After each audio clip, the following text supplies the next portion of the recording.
अस्सलाम वालेकुम वरहमतुल्लाहि वबरकातु। उम्मीद करता हूँ कि आप सब खैरियत से होंगे। नाज़रीन, हम इस वीडियो में 2 पॉइंट बयान करेंगे और 2 पॉइंटों में ये जो कुर्बानी करने वाले शख्स के मुतालिक होगी और कुर्बानी जानवर के मुतालिक होगी। लेकिन ये इसी वजह से हम बयान करते हैं कि हम लोग जब कुर्बानी करते हैं तो इन चीज़ों का और इन शराइत को ज़रूर ख्याल रखा जाए ताकि हमारी कुर्बानी ज़ाया ना हो। तो सबसे पहले हम आते हैं पॉइंट नंबर 1 पर। लेकिन इससे पहले एक ये बात आप जहन में रखें कि कुर्बानी सिर्फ जानवर ज़ब्ह करने का नाम नहीं है, बल्कि ये हज़रत इब्राहीम अलैहिस्सलाम की अजीम सुन्नत हैं और इसका इखलास और तक़वा है। अल्लाह ताला ने जब बहुत सालों के बाद हज़रत इब्राहीम अलैहिस्सलाम को बेटा अता फ़रमाया तो फिर इनकी आजमाइश लिया, और आजमाइश ये थी कि अपने बेटे को ज़ब्ह करना है। तो अल्लाह ताला ने फिर इसको कामयाब किया।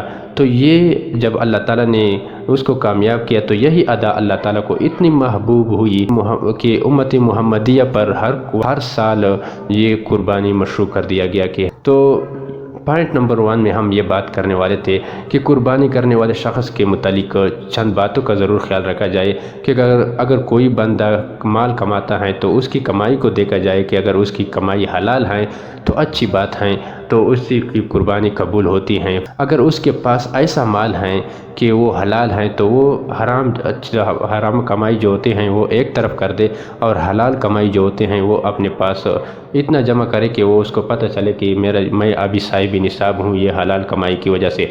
क्योंकि हलाल कमाई की वजह से जब वो इतने माल होता है कि वो साहिब निसाब बनता है तो उस पर ये कुर्बानी वाजिब होती हैं। अगर अदरवाइज़ अगर वो उनकी कमाई जो हराम होती हैं और हराम और कमाई और हलाल कमाई ऐड करके फिर वो साहिब निसाब तक पहुंचता है तो उस पर कुर्बानी वाजिब नहीं होती है। बल्कि कुर्बानी के लिए सबसे पहले ये ज़रूरी है कि आपकी हलाल कमाई इतना हो कि वो साहिब निसाब आप बन सकते हैं। क्योंकि अल्लाह ताला पाक हैं और पाक माल को पसंद फरमाते हैं, पाक चीज़ों को पसंद फरमाते हैं। कि हदीस में आते हैं इन्नल्लाह तय्यबुन ला यक़बलु इल्ला तय्यबा। इस तरह अल्लाह ताला फरमाते हैं या अय्युहल्लज़ीना आमनू अनफ़िक़ू मिन तय्यिबाति मा कसब्तुम, ऐ ईमान वालो अपनी पाकीज़ा कमाई से खर्च करो। जो नंबर 2, हराम कमाई करने वाला शख्स अगर शरीक होता है किसी के साथ तो उसको चाहिए कि हलाल पैसे के साथ उसके साथ जो और शरीक लोग होते हैं उनके साथ आप ऐड हो जाए। ऐसा ना हो कि आप हराम पैसे दे अपनी भी कुर्बानी ख़राब कर दे और दूसरों को भी ख़राब कर दे। क्योंकि अगर उनको इल्म है और फिर भी आप अपने साथ ऐड करते हैं तो उनकी भी कुर्बानी ज़ाया हो जाएगी और आपकी भी कुर्बानी ज़ाया होगी। लेकिन अगर किसी 6 बंदों को ये इल्म नहीं है कि ये हम जो हराम कमाई करने वाला शख्स अपने साथ ऐड करते हैं उनकी माल हराम है और ये उसकी इल्म में नहीं है, तभी तो उन्होंने अपने साथ ऐड किया है।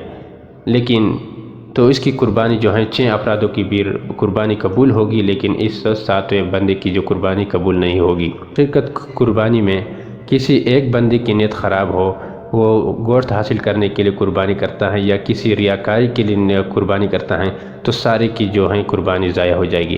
तो लिहाजा ये जो शिरकत के साथ कुर्बानी करते हैं तो इन चीज़ों का ज़रूर ख्याल रखें ताकि उसकी कुर्बानी ज़ाया ना हो।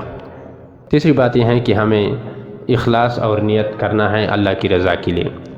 कुर्बानी में इखलास बहुत ज़रूरी होती है कि ये सिर्फ़ गोश्त हासिल करने के लिए नहीं होता है या रस्म पूरा करने के लिए नहीं होता है या किसी रियाकारी के लिए नहीं होता है, बल्कि अल्लाह की रज़ा के लिए हम करते हैं। ये सिर्फ़ हमारी इखलास हो तो इसी वजह से हमारी जो हैं ये कुर्बानी मकबूल होगी। अल्लाह ताला फरमाते हैं कि अल्लाह तक ना उनका गोश्त पहुंचता है ना उनका खून, बल्कि तुम्हारा तकवा पहुंचता है। चौथी बात इसमें यह है कि कुर्बानी के वक़्त तमाम शुरकाओं की इजाज़त मतलूब होनी चाहिए। कि जब हम गाय ज़ब्ह करते हैं या ऊँट ज़ब्ह करते हैं तो उस वक्त जितने भी तमाम शुरका होते हैं उनसे इजाज़त और रज़ामंदी की ज़रूरी होती हैं। और बेहतर बात ये होते हैं कि ज़ब्ह करते वक़्त सब शुरका जो हैं वो उधर मौजूद हो और फिर वो सब एक साथ इजाज़त दे कि इसको ज़ब्ह कर दे तो फिर ठीक है। तो सबसे अच्छी बात ये है कि उनमें से एक बंदा ऐसा हो कि वो ख़ुद अपनी कुर्बानी ख़ुद ज़ब्ह कर दे। पॉइंट नंबर 2 में हम जानवर की सिफ़ात पर बात करते हैं। जानवर की सिफ़ात कैसी होनी चाहिए? मुकम्मल सेहतमंद होनी चाहिए। जानवर ऐसा ना हो कि कोई भी बीमारी उसमें हो, और دوسری بات یہ ہوتا ہے کہ آنکھ بھی صحیح ہوتا ہے۔ بعض جانور ایسے ہوتے ہیں کہ جس کی آنکھ صحیح نہیں ہوتی ہیں۔ ایک طرف وہ سب سے پہلے اگر اس کو ٹیسٹ لیا جائے کہ مطلب ایک آنکھ پر جو ہے ہاتھ رکھیے اور دوسری آنکھ کی طرف آپ جو ہیں گاس وغیرہ دکھا دے تاکہ وہ اس کی طرف ہلتا ہے یا نہیں۔ اگر ہلتا ہے تو سمجھے کہ ان کی کا جو آنکھ جو ہیں وہ صحیح ہیں۔ بہت کمزور اور لانگڑا یہ نہ ہو، اور جس طرح دم یا کان کٹا ہوا ہو، زیادہ کٹا ہوا، تو ایسی صورت میں اس کی قربانی جو ہے قبول نہیں ہوتی، کیونکہ رسول اللہ صلی اللہ علیہ وسلم نے عیبدار جانور کی قربانی سے منع فرمایا ہے۔ تو لہٰذا ایسی جانور ہونی چاہیے جو خود چلنے پھرنے پر طاقت رکھتے ہیں اور قربان گاہ کی طرف وہ خود جا سکتا ہے، تو اتنی استطاعت ان کی جانور کے ہو۔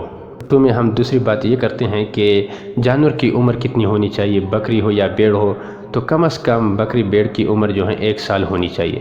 اگر بھیڑ ایسی ہو کہ 6 ماہ کا ہے لیکن وہ اتنا بڑا ہے کہ وہ 1 سال بکری کی طرح لگ رہے ہیں، تو اسی صورت میں پھر جو 6 ماہ کی بھیڑ ہے وہ بھی ذبح کر سکتے ہیں اور اس پر قربانی ہو سکتا ہے۔ اور گائے کی اور بھینس کی جو عمر ہوتی ہیں کم از کم 2 سال ہونی چاہیے، اونٹ کی جو عمر ہوتی ہیں وہ 5 سال ہونی چاہیے۔ لہٰذا قربانی جو ہوتا ہے صرف جانور کو ذبح کرنے کا نام نہیں ہے، بلکہ یہ اخلاص اور تقوی، اطاعت، حضرت ابراہیم علیہ السلام کی سنت کو زندہ کرنے کا نام ہے۔ اللہ تعالی ہمیں حلال رزق، خالص نیت اور مقبول قربانی کی توفیق نصیب فرمائے۔